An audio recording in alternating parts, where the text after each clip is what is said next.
ನಮಸ್ಕಾರ. ಇಂದಿನ ಈ ವಿಶೇಷ ವಿಶ್ಲೇಷಣೆಗೆ ಸ್ವಾಗತ. ಬೆಳಗ್ಗೆ ಎದ್ದ ತಕ್ಷಣ ಕೀಲುಗಳಲ್ಲಿ ಉಂಟಾಗುವ ಬಿಗಿತ, ಆ ಮಾಂಸಖಂಡಗಳ ಸೆಳೆತ, ಇದರ ಹಿಂದಿನ ಅಸಲಿ ಕಾರಣವೇನು ಅಂತ ನಾವೆಂದು ತಿಳಿದುಕೊಳ್ಳಲಿದ್ದೇವೆ. ಸುಮ್ಮನೆ ಪೇನ್ ಕಿಲ್ಲರ್ ನುಂಗಿ ಲಕ್ಷಣಗಳನ್ನು ಮುಚ್ಚಿಡುವ ಬದಲು ಸಮಸ್ಯೆಯ ಮೂಲವನ್ನೇ ಹುಡುಕಿ ಕೇವಲ 30 ದಿನಗಳಲ್ಲಿ ನೈಸರ್ಗಿಕವಾಗಿ ಪರಿಹಾರ ಕಂಡುಕೊಳ್ಳುವ ಒಂದು ಅದ್ಭುತ ವಿಜ್ಞಾನ ಆಧಾರಿತ ವಿಧಾನವನ್ನು ನಾವಿಂದು ಚರ್ಚೆ ಮಾಡೋಣ.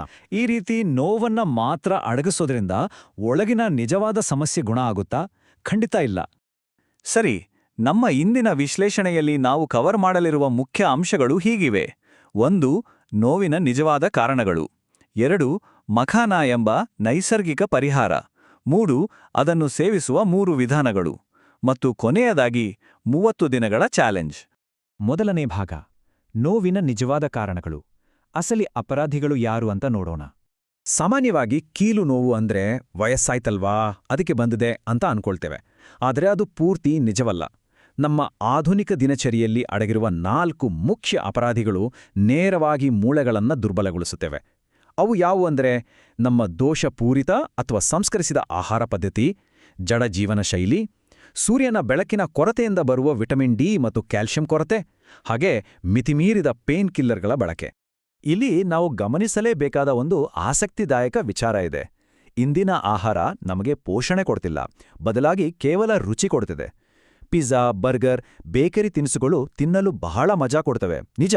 ಆದರೆ ಈ ಪ್ರೋಸೆಸ್ಡ್ ಫುಡ್ಗಳು ನಮ್ಮ ದೇಹದಲ್ಲಿ ಇನ್ಸುಲಿನ್ ಮಟ್ಟವನ್ನು ಒಮ್ಮೆಲೇ ಏರಿಸ್ತವೆ. ಇದರಿಂದ ಯೂರಿಕ್ ಆಸಿಡ್ ಜಾಸ್ತಿ ಆಗ್ತದೆ. ಈ ಯೂರಿಕ್ ಆಸಿಡ್ ಹೋಗಿ ನಮ್ಮ ಕೀಲುಗಳಲ್ಲಿ ಸೇಕರಣೆಯಾದಾಗ ಅಲ್ಲಿ ಊತ ಮತ್ತು ವಿಪರೀತ ನೋವು ಶುರುವಾಗ್ತದೆ. ಇದು ಇಡೀ ಸಮಸ್ಯೆಯ ಸರಪಳಿ. ಇನ್ನು ಈ ದಿನಚರಿಯನ್ನೊಮ್ಮೆ ನೋಡಿ. ಬೆಳಿಗ್ಗೆ ಕಚೇರಿಯ ಕುರ್ಚಿ, ಸಂಜೆ ಮನೆಗೆ ಬಂದಾಗ ಸೋಫಾ, ರಾತ್ರಿ ನೇರವಾಗಿ ಹಾಸಿಗೆ. ಅಂದ್ರೆ ನಾವಿಂದು ನಡೆಯುವುದು, ಓಡಾಡುವುದು ಬಹುತೇಕ ಶೂನ್ಯವಾಗಿ ಬಿಟ್ಟಿದೆ. ದೇಹಕ್ಕೆ ಚಲನೆ ಇಲ್ಲದೆ ಹೋದಾಗ ಮಾಂಸಖಂಡಗಳು ಬಹಳ ಬೇಗ ದುರ್ಬಲಗೊಳ್ತವೆ. ಹೀಗೆ ಮಾಂಸಖಂಡಗಳು ವೀಕ್ ಆದಾಗ ಇಡೀ ದೇಹದ ಸಂಪೂರ್ಣ ಭಾರ ನೇರವಾಗಿ ಆ ಸೂಕ್ಷ್ಮವಾದ ಕೀಲುಗಳ ಮೇಲೆಯೇ ಬೀಳ್ತದೆ. ಕೀಲುಗಳು ಸವಿಯೋದಕ್ಕೆ ಇದೊಂದು ಪ್ರಮುಖ ಕಾರಣ. ಇದ್ರ ಜೊತೆಗೆ ಇನ್ನೊಂದು ದೊಡ್ಡ ತಪ್ಪು ಅಂದ್ರೆ ನೋವು ನಿವಾರಕಗಳ ಅತಿಯಾದ ಬಳಕೆ. ಈ ಪೇನ್ ಕಿಲ್ಲರ್ಗಳು ಮಾಡೋದೇನ್ ಗೊತ್ತಾ? ಮೆದುಳಿಗೆ ಹೋಗುವ ನೋವಿನ ಸಿಗ್ನಲ್ ಅನ್ನು ಮಾತ್ರ ಕಟ್ ಮಾಡ್ತವೆ ಅಷ್ಟೇ. ಕೀಲುಗಳಲ್ಲಿರುವ ಆಂತರಿಕ ಉರಿಯೂತ ಅಥವಾ ಡ್ಯಾಮೇಜ್ ಹಾಗೇ ಇರ್ತದೆ. ನೋವು ಗೊತ್ತಾಗದೇ ಇದ್ರೂ ಒಳಗಡೆ ಹಾನಿ ಮುಂದುವರಿಯುತ್ತಲೇ ಇರುತ್ತದೆ. ಜೊತೆಗೆ ಇದು ಕಿಡ್ನಿ, ಲಿವರ್ ಮತ್ತು ಹೊಟ್ಟೆಯ ಮೇಲೂ ಗಂಭೀರವಾದ ಸೈಡ್ ಎಫೆಕ್ಟ್ಸ್ ಉಂಟು ಮಾಡುತ್ತದೆ. ಭಾಗ 2, ಮಖಾನ. ಉಂಡು ಅದ್ಭುತ ನೈಸರ್ಗಿಕ ಪರಿಹಾರ. ಕಮಲದ ಬೀಜದ ಶಕ್ತಿಯನ್ನು ಅರಿಯೋಣ. ಇಷ್ಟೊತ್ತು ಸಮಸ್ಯೆ ಬಗ್ಗೆ ಮಾತನಾಡಿದೆವು. ಈಗ ಒಂದು ಅತ್ಯಂತ ಪರಿಣಾಮಕಾರಿ, ನೈಸರ್ಗಿಕ ಮತ್ತು ವಿಜ್ಞಾನ ಬೆಂಬಲಿತ ಪರಿಹಾರದ ಕಡೆಗೆ ಗಮನಹರಿಸೋಣ. ಆ ಅದ್ಭುತ ನೈಸರ್ಗಿಕ ಪರಿಹಾರವೇ ಮಖಾನ ಅಥವಾ ಕಮಲದ ಬೀಜ. ಮಖಾನ ಅಂದ್ರೆ ಕೇವಲ ಒಂದು ಸಾಧಾರಣ ಸ್ನ್ಯಾಕ್ ಅಂಟ್ಕೊಳ್ಬೇಡಿ. ಇದು ಮೂಳೆಗಳು, ಕಾರ್ಟಿಲೇಜ್ ಮತ್ತು ಮಾಂಸಖಂಡಗಳಿಗೆ ಒಳಗಿನಿಂದಲೇ ಸಪೋರ್ಟ್ ಮಾಡುವ ಒಂಥರ ಪ್ರಬಲವಾದ ಔಷಧಿಯಂತೆ ಕೆಲಸ ಮಾಡ್ತದೆ. ಇದೊಂದು ಖನಿಜಗಳ ಪವರ್ ಹೌಸ್ ಅಂತಾನೆ ಹೇಳ್ಬೋದು. ಇದು ಎಕ್ಸಾಕ್ಟ್ ಆಗಿ ಹೇಗೆ ಕೆಲಸ ಮಾಡುತ್ತೆ ಅಂತ ಬಿಡಿಸ್ನೋಡೋಣ. ಮಖಾನದಲ್ಲಿರುವ ಕ್ಯಾಲ್ಸಿಯಂ ಮೂಳೆಗಳ ಸಾಂದ್ರತೆಯನ್ನು ಹೆಚ್ಚಿಸಿ ಆಸ್ಟಿಯೋಪೊರೋಸಿಸ್ ಬರದಂತೆ ತಡೆಯುತ್ತದೆ. ಇದರಲ್ಲಿರುವ ಮೆಗ್ನೀಷಿಯಂ ಸ್ನಾಯುಗಳನ್ನು ರಿಲ್ಯಾಕ್ಸ್ ಮಾಡುತ್ತದೆ. ಇದರಿಂದ ರಾತ್ರಿ ಹೊತ್ತು ಕಾಲುಗಳಿಗೆ ಬರುವ ಆ ಸೆಳೆತ ನಿಲ್ಲುತ್ತದೆ.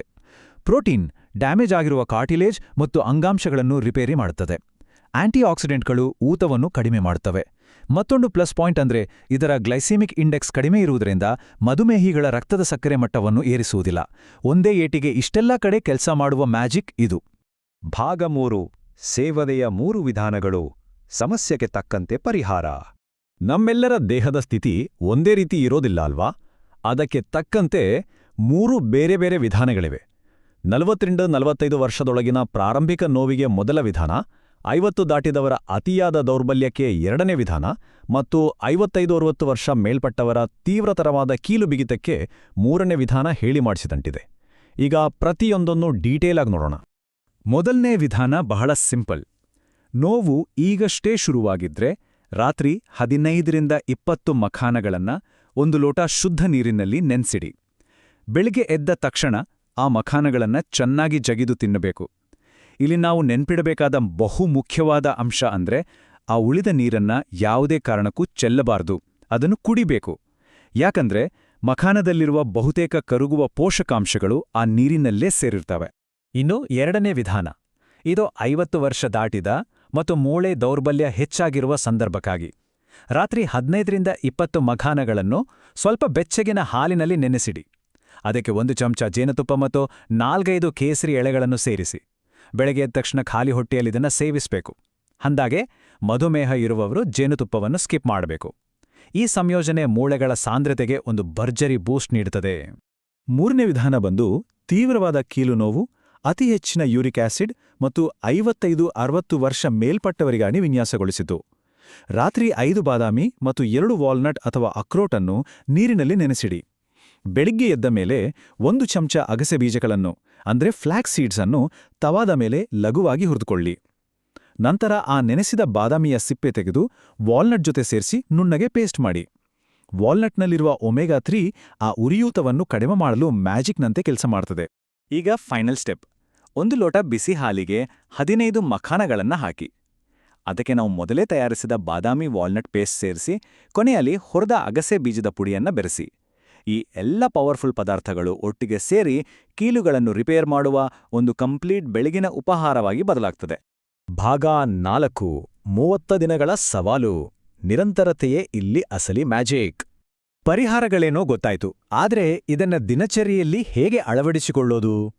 ಈ ನೈಸರ್ಗಿಕ ಔಷಧಿಯನ್ನು ತಗೊಳ್ಳೋಕೆ ಬೆಸ್ಟ್ ಟೈಮ್ ಅಂದ್ರೆ ಬೆಳಗ್ಗೆ ಖಾಲಿ ಹೊಟ್ಟೆಯಲ್ಲಿ. ಒಂದು ವೇಳೆ ಅದು ಆಗಲ್ಲ ಅಂದ್ರೆ ರಾತ್ರಿ ಮಲಗೋ ಮುನ್ನ ಕೂಡ ಸೇವಿಸ್ಬೋದು. ಆದರೆ ನೆನಪಿರಲಿ, ನೈಸರ್ಗಿಕ ಪರಿಹಾರಗಳು ಯಾವತ್ತೂ ರಾತ್ರೋರಾತ್ರಿ ಮ್ಯಾಜಿಕ್ ಮಾಡೋದಿಲ್ಲ. ಇವು ಸಮಸ್ಯೆಯನ್ನ ಬೇರಿನಿಂದ ಸರಿಪಡಿಸುತ್ತವೆ. ಹಾಗಾಗಿ ಯಾವುದೇ ಗ್ಯಾಪ್ ಕೊಡದೆ ನಿರಂತರವಾಗಿ ಪ್ರತಿದಿನ ಸೇವಿಸುವುದು ಇಲ್ಲಿ ತುಂಬಾನೇ ಮುಖ್ಯ. ಇದೊಂದು ನೇರವಾದ ಚಾಲೆಂಜ್. ಹಿಂದೆ ಈ ಪ್ರಯೋಗವನ್ನು ಶುರು ಮಾಡೋಣ. ಸತತ 30 ದಿನಗಳ ಕಾಲ ಇದನ್ನ ಚಾಚೂ ತಪ್ಪದೆ ಪಾಲಿಸಬೇಕು. ಆಮೇಲೆ ದೇಹದಲ್ಲಿ ಆಗುವ ಬದಲಾವಣೆಗಳನ್ನು ಗಮನಿಸಿ ನೋಡ್ಬೋದು. ಬೆಳಗಿನ ಬಿಗಿತ ಎಷ್ಟು ಕಡಿಮೆಯಾಗಿದೆ, ಮೆಟ್ಟಿಲು ಹತ್ತುವ ಸಾಮರ್ಥ್ಯ ಎಷ್ಟು ಇಂಪ್ರೂವ್ ಆಗಿದೆ ಮತ್ತು ಎನರ್ಜಿ ಲೆವೆಲ್ ಎಷ್ಟು ಹೆಚ್ಚಾಗಿದೆ ಅನ್ನೋದನ್ನ ಖುದ್ದಾಗಿ ಫೀಲ್ ಮಾಡ್ಬೋದು. ಭಾಗ 5, ಲೈಕ್, ಶೇರ್ ಮತ್ತು ಸಬ್ಸ್ಕ್ರೈಬ್. ಒಳ್ಳೆಯ ವಿಚಾರಗಳನ್ನು ತಿಳಿದುಕೊಳ್ಳುವುದು ಮಾತ್ರವಲ್ಲ, ಅದನ್ನು ಹಂಚಿಕೊಳ್ಳುವುದು ಕೂಡ ಒಂದು ಆರೋಗ್ಯವಂತ ಸಮಾಜದ ಲಕ್ಷಣ ಅಲ್ವಾ? ನಮ್ಮ ಸುತ್ತಮುತ್ತ ಇಂಥ ನೋವಿನಿಂದ ಬಳಲುತ್ತಿರುವ ಅನೇಕರಿರಬಹುದು. ಈ ಉಪಯುಕ್ತ ಮಾಹಿತಿ ಅವರಿಗೂ ತಲುಪಲಿ.